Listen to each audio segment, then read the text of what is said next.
السلام عليكم ورحمة الله وبركاته. أهلا بيكم في وصفة جديدة من مطبخ من النادي. النهاردة هعمل لكم المسقعة اللي كلنا بنحبها بطريقة أنا شخصيا بحبها جدا بالطريقة دي. أول حاجة بنجيب البتنجان وبنقطعه لشرايح كده زي ما انتم شايفين، ونحط عليه شوية ملح علشان ما يشربش كتير من الزيت. وبنجيب الطماطم ونضربها في الخلاط ونصفيها من البذور، ونجيب فلفل، يفضل ان هو يكون فلفل حامي او بارد زي ما بتفضلوا، تشيلوا القلب بتاعه وتقطعوه. بعدين في زيت غزير على النار بنحمر البتنجان على الناحيتين يبقى لونه ذهبي.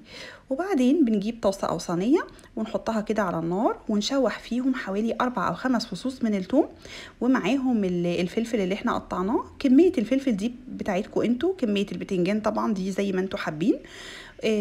بنشوحهم كده. تخيلوا بقى الريحة عاملة ازاي لما بتشوحوا الفلفل والثوم على النار.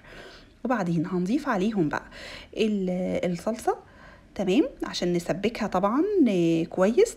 وبنحط التوابل اللي بنحطها عبارة عن فلفل اسود ومعلقة من الكمون وشوية ملح صغيرين، بس كده. مفيش اي بهارات تانية ولا اي اضافات تانية. هي المسقعة متحطش عليها غير الحاجات الاساسية، كمون وفلفل وشوية ملح. وبعدين بنسيبها تتسبك كده لحد ما احمرت وتسبكت معانا حلو قوي.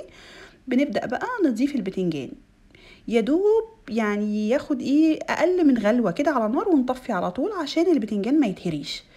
بنضيفه كله كده في الصلصة. وممكن كمان تجيبوا طبق وتضيفوا عليه الصلصة بالتسبيكة اللي احنا عملناها من غير ما تحطوا البتنجان تاني على النار، هو كده كده مستوي يعني. انا بس اديت له غلوة بسيطة بس علشان يديله طعم.